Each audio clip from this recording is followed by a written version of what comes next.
Hello and very good evening to all of you बच्चों। Class 12th NDA और JEE mains के regarding जो ये क्लास एसआरएस स्टडी पॉइंट द्वारा चलाई जा रही है, इसमें रिलेशन फंक्शन की आज तीसरी क्लास है।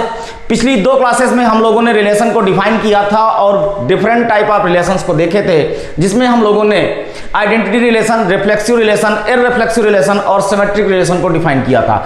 आज उसी क्रम में आगे बढ़ते हुए हम लोग देखने वाले हैं अगला जो टाइप है वो एंटी सिमेट्रिक रिलेशन का है। कैसे कोई रिलेशन एंटी सिमेट्रिक की कंडीशन को सेटिस्फाई करता है, कब हम उसको एंटी सिमेट्रिक रिलेशन कहेंगे और कब एंटी सिमेट्रिक रिलेशन नहीं कहेंगे। तो आप जानते हैं कि अगर कोई सेट ए नॉन एम्प्टी है और उसमें कोई relation R such that A to A defined किया गया है, तो वो रिलेशन कब एंटी सिमेट्रिक होगा? If A, B belongs to set R implies that no B, A should belongs to R for all A, B belongs to set A। हाँ, एक condition बनती है कि A, A should belongs to R।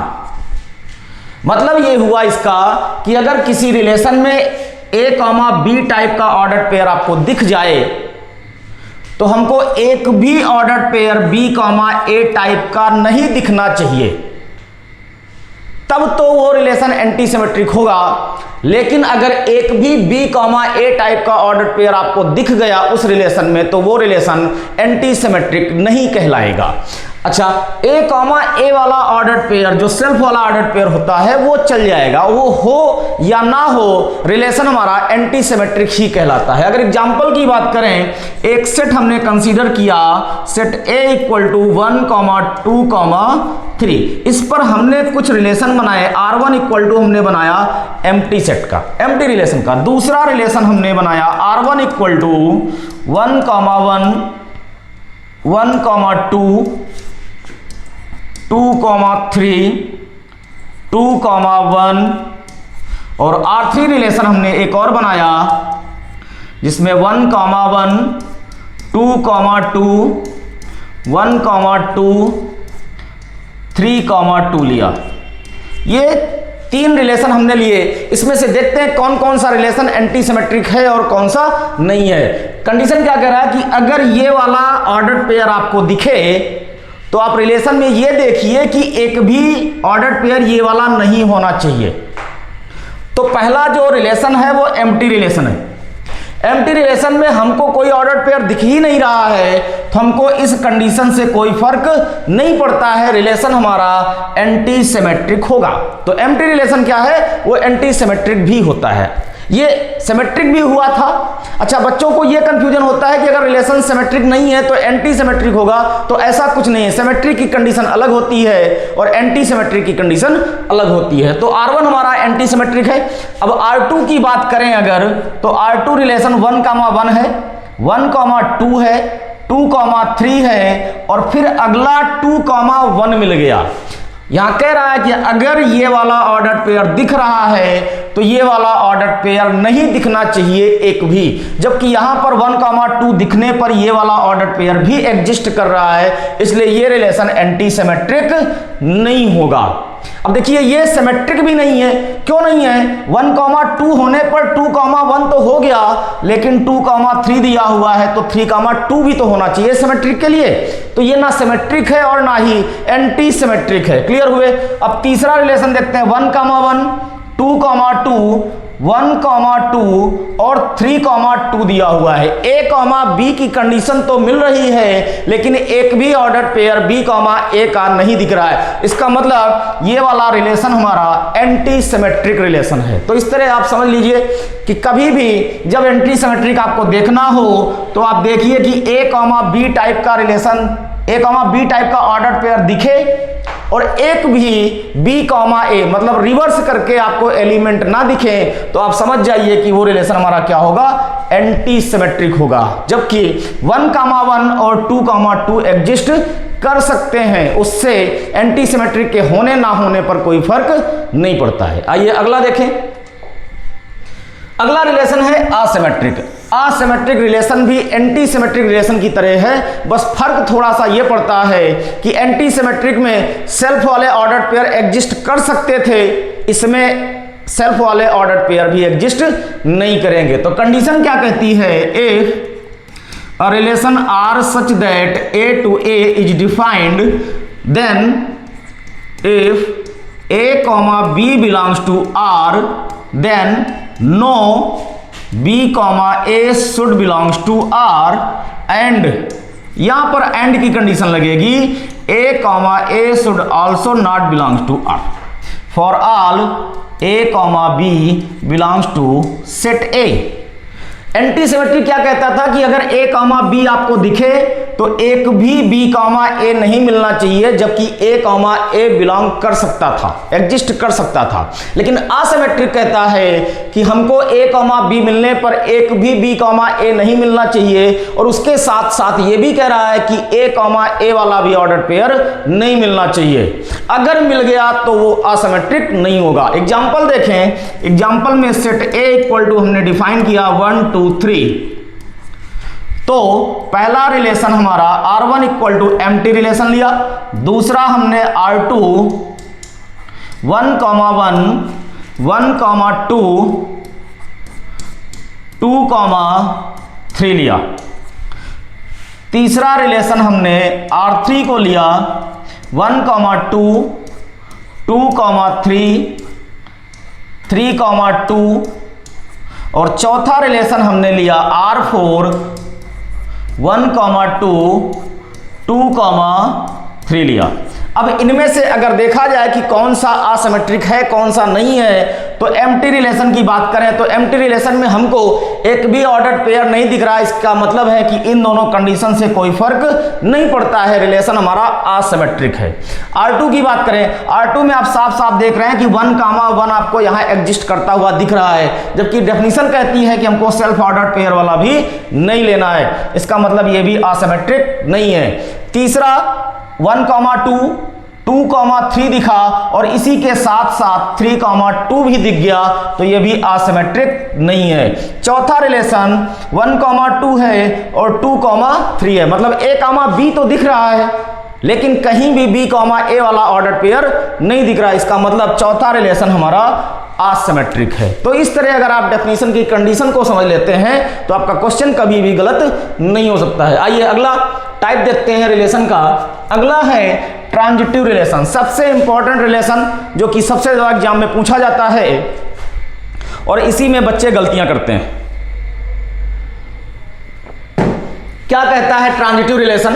Transitive relation कहता है कि कोई relation अगर सेट ए से ए में डिफाइंड किया गया है तो वो ट्रांजिटिव कहलाएगा if A comma B belongs to R and B comma C belongs to R for all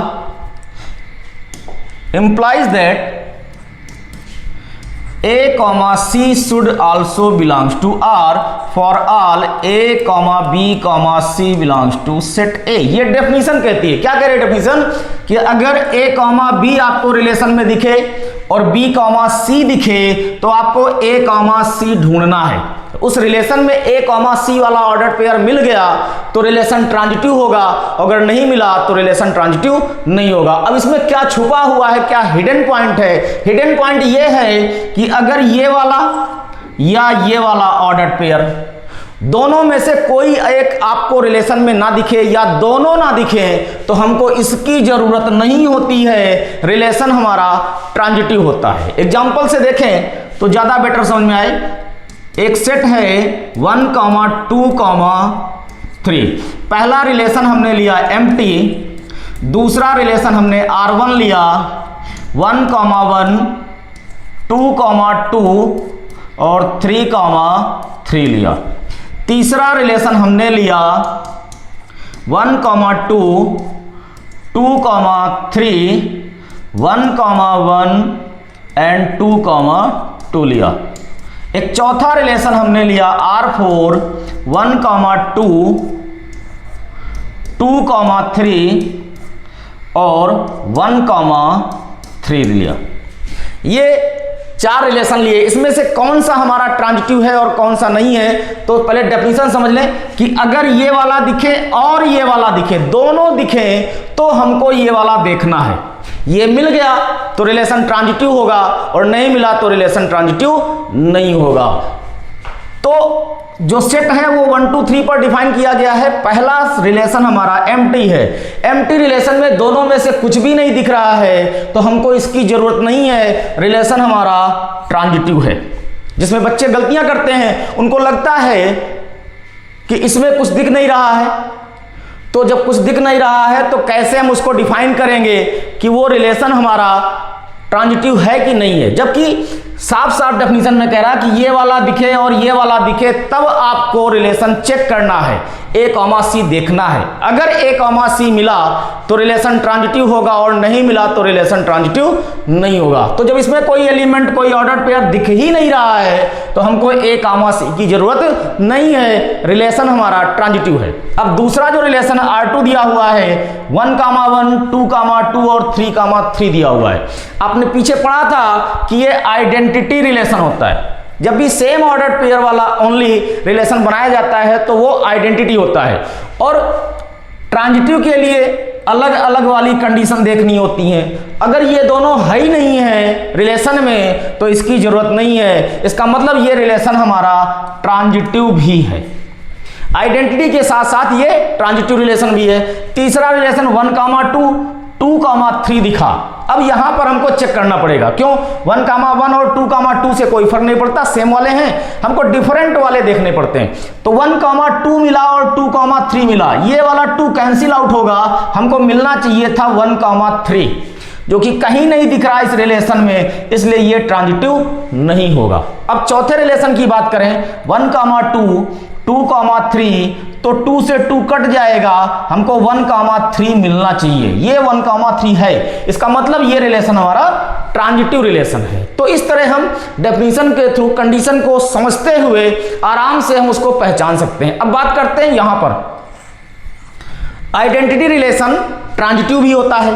तो आपने देखा तीनों डेफिनेशन में कि आइडेंटिटी रिलेशन हमारा रिफ्लेक्सिव भी था, सिमेट्रिक भी था, सॉरी रिफ्लेक्सिव नहीं था, एक सेकंड, आइडेंटिटी रिलेशन हमारा रिफ्लेक्सिव भी था, रिफ्लेक्सिव के साथ साथ सिमेट्रिक भी था, और सिमेट्रिक के साथ साथ ट्रांजिटिव भी था। तो ये जो आइडेंटिटी रिलेशन है ये सबसे छोटा इक्विवेलेंस रिलेशन होता है। क्यों? क्योंकि आगे हम सीखने वाले हैं कि इक्विवेलेंस रिलेशन कैसे बनता है। तो रिलेशन फैमिली का सबसे छोटा जो इक्विवेलेंस रिलेशन होता है वो आइडेंटिटी रिलेशन होता है। सबसे बड़ा कौन सा होता है आगे डिस्कस करने वाले हैं। आइए देखते हैं अगला रिलेशन क्या है। अगला रिलेशन ही इक्विवेलेंस रिलेशन है। Very good. तो इक्विवेलेंस रिलेशन क्या होता है कि कोई भी relation R such that A to A अगर डिफाइन है तो वो हमारा रिलेशन इक्विवेलेंस रिलेशन होगा अगर वो रिफ्लेक्सिव है, साथ में सिमेट्रिक है और साथ ही साथ वो ट्रांजिटिव भी है। अगर तीनों कंडीशन को सेटिस्फाई कर रहा है तो वो रिलेशन हमारा इक्विवेलेंस रिलेशन होगा। अब अगली क्लास में हम लोग एक एग्जांपल के थ्रू देखेंगे कि ये रिलेशन हमारे कैसे इक्विवेलेंस रिलेशन की कंडीशन को सेटिस्फाई करते हैं और सबसे बड़ा इक्विवेलेंस रिलेशन कौन सा होता है। मिलते हैं अगली क्लास में, तब तक के लिए जय हिंद एंड थैंक यू।